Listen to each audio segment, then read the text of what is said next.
రాయలసీమలో హార్టికల్చర్ పంటల సాగుకు సబ్సిడీలు, మార్కెటింగ్, ఫుడ్ ప్రాసెసింగ్తో చేయూతనిచ్చే అంశాలపైన సీఎం చంద్రబాబు సమీక్ష సమావేశం నిర్వహించారు. ఉద్యాన పంటల ద్వారా రాయలసీమ రైతుల ఆదాయం పెంచేందుకు ప్రణాళిక అమలుపైన మంత్రులు, అధికారులతోటి సీఎం చంద్రబాబు చర్చించారు. ఆర్థిక మంత్రి పయ్యావుల కేసు వివిధ శాఖల ఉన్నతాధికారులు సమావేశానికి హాజరయ్యారు. కేంద్ర ప్రభుత్వ పథకమైన పూర్వోదయ పథకంలో భాగంగా రాయలసీమలో ఉద్యాన పంటల అభివృద్ధిపై చర్చించారు.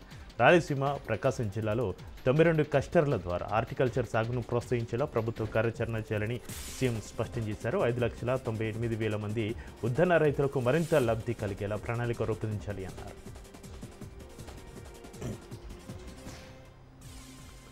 మహిళలను కోటీశ్వరులను చేయాలనేది రాష్ట్ర ప్రభుత్వం ముఖ్య లక్ష్యమన్నారు టీపీసీసీ రాష్ట్ర అధ్యక్షులు మహేష్ కుమార్ గౌడ్. కామారెడ్డి జిల్లా బిక్కనూరు మండల కేంద్రంలో ఇందిరా మహిళా శక్తి ఆధ్వర్యంలో మహిళల సంఘం సభ్యులకు వడ్డీ లేని రుణాలు, చీరల పంపిణీ కార్యక్రమాన్ని చేపట్టారు. ఈ కార్యక్రమానికి ముఖ్య అతిథిగా హాజరైన మహేష్ కుమార్ గౌడ్ మహిళలకు వడ్డీ లేని రుణాలను పంపిణీ చేశారు. మహిళలు ఉచితంగా ప్రయాణించే ఉచిత బస్సు పథకం రాష్ట్ర ప్రభుత్వం కల్పించింది అన్నారు. వడ్డీ లేని రుణాలను ప్రభుత్వం మహిళలకు ఇస్తుంది అన్నారు. కాంగ్రెస్ ప్రభుత్వం అధికారంలోకి వచ్చాక అన్ని సంక్షేమ పథకాలు ప్రజలకు అందుతున్నాయి అన్నారు. 10 ఏళ్ల బీఆర్ఎస్ పాలనలో ప్రజలకు మంచి చేసిందేమీ లేదన్నారు.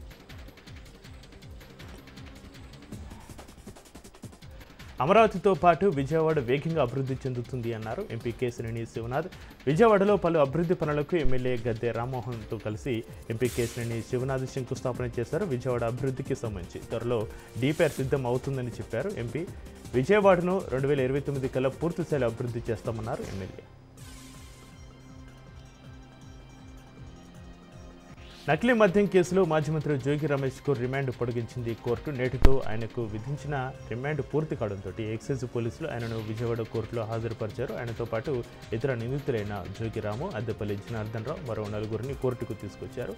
రిమాండ్ గడువు పెంచాలని అధికారులు కోర్టులో పిటిషన్ దాఖలు చేయగా విచారించిన కోర్టు వారికి డిసెంబర్ 9 వరకు రిమాండ్ విధించింది. రాష్ట్ర ప్రభుత్వం సంక్షోభం నుంచి సంక్షేమం దిశగా పయనిస్తుందని ఎమ్మెల్యే వేమిరెడ్డి ప్రశాంత్ రెడ్డి అన్నారు. నెల్లూరు జిల్లా కొవ్వూరు మండలం లేగుంటపాడు గ్రామంలో జరిగిన రైతన్న మీకోసం కార్యక్రమంలో పాల్గొన్నారు ఎమ్మెల్యే. ఈ సందర్భంగా రైతులతోటి కలిసి రైతన్న మీకోసం కార్యక్రమానికి సంబంధించిన కరపత్రాన్ని ఆవిష్కరించారు ఎమ్మెల్యే. ఎన్నికల ప్రచారంలో చెప్పిన సూపర్ 6 పథకాలను సూపర్ హిట్ చేశామన్నారు. రాష్ట్రంలో పారిశ్రామిక రంగం, రైతాంగం, మహిళా రంగం సహా అన్ని రంగాలకు కూటమి ప్రభుత్వం అండగా ఉంటుంది అన్నారు. రైతులకు ప్రభుత్వం ఇచ్చే అన్ని సబ్సిడీలు, పథకాలపైన అధికారుల అవగాహన కల్పించాలి అన్నారు. ప్రజా సమస్యల పరిష్కారానికి కూటమి ప్రభుత్వం నిరంతరం కృషి చేస్తుంది అన్నారు ఎమ్మెల్యే బాలరాజు. ఏలూరు జిల్లా పోలవరం పంచాయతీ కార్యాలయంలో నిర్వహించిన జనవాణి జనసేన భరోసా కార్యక్రమంలో పాల్గొన్న ఆయన ప్రజల నుంచి వినతులు స్వీకరించారు.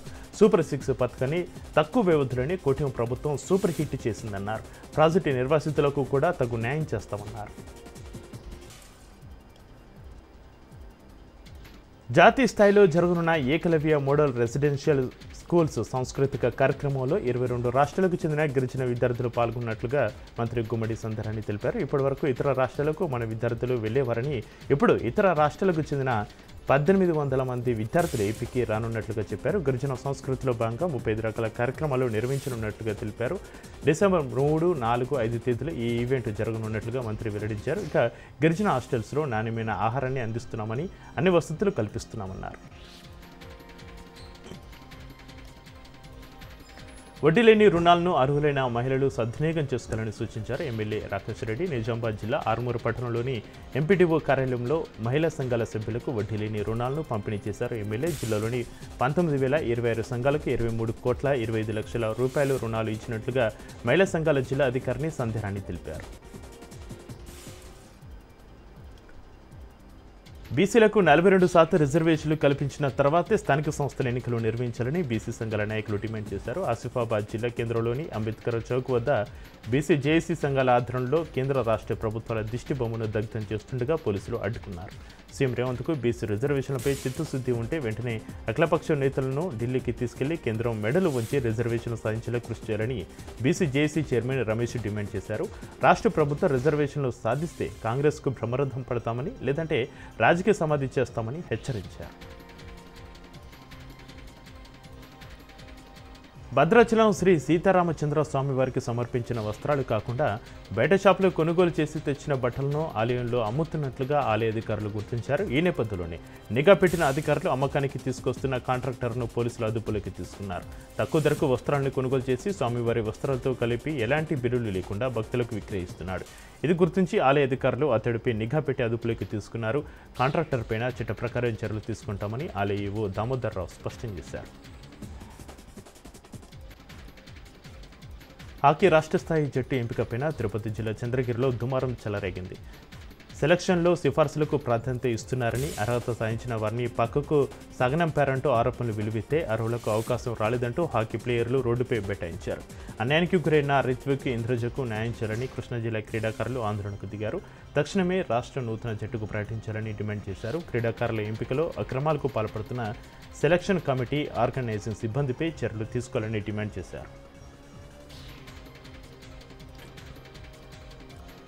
ఖమ్మం జిల్లాలో సిపిఎం నేతలు ఆందోళనకు దిగారు. సిపిఎం నేత సామినేని రామారావు హత్య కేసులో నిందితులను తేల్చాలని డిమాండ్ చేస్తూ ఖమ్మం కలెక్టరేట్ను ముట్టడించేందుకు యత్నించారు సిపిఎం నేతలు. సామినేని రామారావు హత్య చేసిన నిందితులను కఠినంగా శిక్షించాలని డిమాండ్ చేశారు.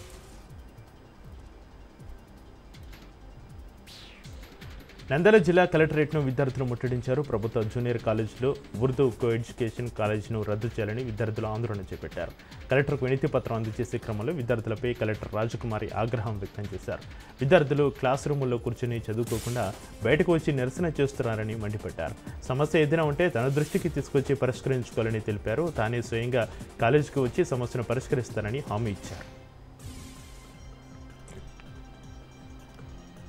ఎన్టీఆర్ జిల్లా జగ్గేపేట ఆర్టీసీ డిపోలో బస్సు డ్రైవర్లు ఆందోళనకు దిగారు. డిపోకు చెందిన బస్సు డ్రైవర్ వీరబాబును డ్యూటీలో ఉండగా కొందరు గుర్తు తెలియని వ్యక్తులు దాడి చేశారు. ఈ నేపథ్యంలోనే ఆందోళనకు దిగారు బస్సు డ్రైవర్లు. వీరబాబుకు న్యాయం చేయాలని డిమాండ్ చేస్తూ డ్రైవర్లు నిరసన వ్యక్తం చేయడంతో ఆర్టీసీ బస్సులు డిపోకే పరిమితమయ్యాయి. దీంతో ప్రయాణికులు బస్టాండ్లోనే పడిగాపులు కాస్తున్నారు. భద్రాచలానికి చెందిన డాక్టర్ సుబ్బరాజును సిబిఐ అధికారులమంటూ డిజిటల్ అరెస్టు పేరుతోటి సైబర్ నేరగాళ్లు బెదిరించారు. సుబ్బరాజు స్థానికంగా నీలా నర్సింగ్ హోమ్ పేరుతో ఆసుపత్రి నడుపుతున్నారు. ఆయనకు ముంబై క్రైమ్ బ్రాంచ్ నుంచి ఎన్ఎస్ఐ ఏజెంట్ అధికారులమంటూ శుక్రవారం నుంచి ఆదివారం వరకు గుర్తు తెలియని వ్యక్తులు వీడియో కాల్స్ చేశారు. ముంబైలో మీ ఏటీఎం కార్డు దుర్వినియోగం చేస్తూ 20 లక్షలు వాడుకున్నారని, మీ బ్యాంకులకు సంబంధించిన అన్ని వివరాలు చెప్పకుంటే 9 రోజుల జైలు శిక్ష అనుభవించాల్సి వస్తుందని బెదిరించారు. దీంతో భయపడిన వైద్యుడు తనతో పాటు అతడి భార్యకు సంబంధించిన బ్యాంకు వివరాలని కూడా చెప్పారు. అతడి కోడలు హేమ చంద్రప్రభ ఫోన్ని సైతం పూర్తిగా హ్యాక్ చేశారు. ఈ క్రమంలో ధైర్యం చేసిన వైద్యుడి కోడలు తమ ఆసుపత్రిలో పనిచేస్తున్న మధు అనే వ్యక్తికి వివరాలు చెప్పగా ఆయన జిల్లా క్రైమ్ బ్రాంచ్ డీఎస్పీ అశోక్ను సంప్రదించారు. బాధితుల నుంచి వివరాలు సేకరించి కేసు నమోదు చేసి దర్యాప్తు చేపట్టారు పోలీసులు. లింగ ఆధారిత హింస మరియు వివక్షకు వ్యతిరేకంగా జాతీయ ప్రచారంలో భాగంగా గుంటూరు జిల్లాలో ర్యాలీ నిర్వహించారు. జిల్లా కలెక్టర్ కార్యాలయం నుంచి సెంటర్ వరకు ర్యాలీ నిర్వహించారు. మహిళలపై జరుగుతున్న అఘాయిత్యాలకు వ్యతిరేకంగా అవగాహన ర్యాలీ నిర్వహిస్తున్నట్లుగా డిఆర్ఓ షేక్ కాజావలి తెలిపారు. స్త్రీలకు పురుషులతో సమానంగా హక్కులను కల్పించాలని, స్త్రీ సాధికారత కోసం ప్రతి ఒక్కరూ పాటుపడాలని కోరారు. రేపు జరగబోయే రైతు, కార్మిక, వ్యవసాయ కార్మిక నిరసన కార్యక్రమాలకు సిపిఎం మద్దతు తెలిపింది. డిమాండ్ల పరిష్కారం కోసం చేస్తున్న ఈ నిరసనలకు సంపూర్ణ మద్దతు ఇస్తున్నట్లుగా భద్రాద్రి కొత్తగూడెం జిల్లా సిపిఎం పార్టీ కార్యదర్శి వెంకటేశ్వరరావు తెలిపారు. కార్మిక వ్యతిరేక నల్ల చట్టాలను రద్దు చేయాలని డిమాండ్ చేశారు. రైతులు ఇబ్బందుల వల్ల వ్యవసాయ కార్మికులు సైతం నష్టపోయారని అన్నారు. దేశవ్యాప్తంగా కేంద్ర ప్రభుత్వ ప్రజా వ్యతిరేక విధానాలను అవలంబిస్తుందని మండిపడ్డారు. రోడ్డు నిర్మాణ పనుల్లో నాణ్యత లోపాలు బయటపడిన ఘటన ఖమ్మం జిల్లాలో చోటు చేసుకుంది. సిరుపురం నుంచి స్నానాల లక్ష్మీపురం గ్రామానికి డబుల్ రోడ్డు నిర్మాణం జరుగుతుంది. ఈ రోడ్డు మధ్యలో మున్నేరు వాగుపై బ్రిడ్జ్ నిర్మాణం కొనసాగుతుంది. అయితే పిల్లర్లు ఏర్పాటయ్యాక పిల్లర్లు కుప్పకూలిపోయాయి. దీంతో అప్రమత్తమైన అధికార యంత్రాంగం కూలిపోయిన పిల్లర్ల స్థానంలో మరో పిల్లర్లను ఏర్పాటు చేస్తున్నాయి. విషయం బయటకు పక్కకుండా జాగ్రత్త పడిన మీడియాకు లీక్ అయింది.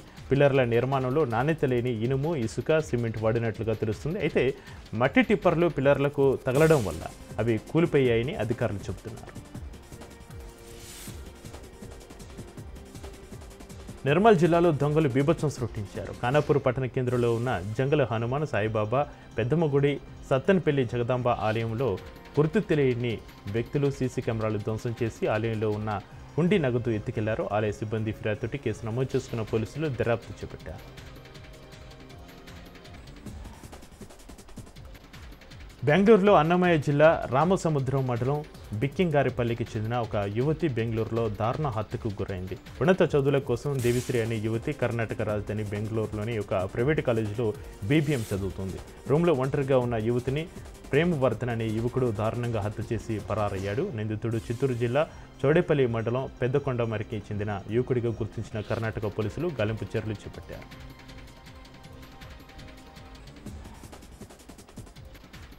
భక్తి ముందు అందరూ సమానలేనని చాటి చెప్పే అరుదైన ఘటన నిజామాబాద్ జిల్లాలో చోటు చేసుకుంది. జిల్లా కేంద్రానికి చెందిన దివ్య ప్రజ్ఞ అనే ట్రాన్స్జెండర్లు తొలిసారి అయ్యప్ప స్వామి మండల దీక్ష తీసుకున్నారు. అయ్యప్ప స్వామి దేవాలయంలో వీరు అయ్యప్ప మాలను ధరించారు. సమాజంలో ట్రాన్స్జెండర్లు వివక్షకు గురవుతున్నారని వారు ఆవేదన వ్యక్తం చేశారు. తమను కూడా గుర్తించి ప్రభుత్వాలు ఆదుకోవాలని కోరారు. తిరుచనూరు శ్రీ పద్మావతి అమ్మవారి కార్తీక బ్రహ్మోత్సవాల సందర్భంగా పంచమి తీర్థానికి తిరుమల శ్రీవారి నుంచి కాలినడకన సారెను తీసుకొచ్చారు. గజరాజులపై అమ్మవారికి పసుపు, కుంకుమ, గాజులు, పట్టుచీరతోటి పాటు ప్రసాదాలను సారెగా తీసుకొచ్చారు. సారె శోభయాత్ర అత్యంత వైభవపేతంగా సాగింది. వేద పండితుల మంత్రోచ్చారణల మధ్య సారెను అమ్మవారి ఆలయానికి తీసుకొచ్చారు.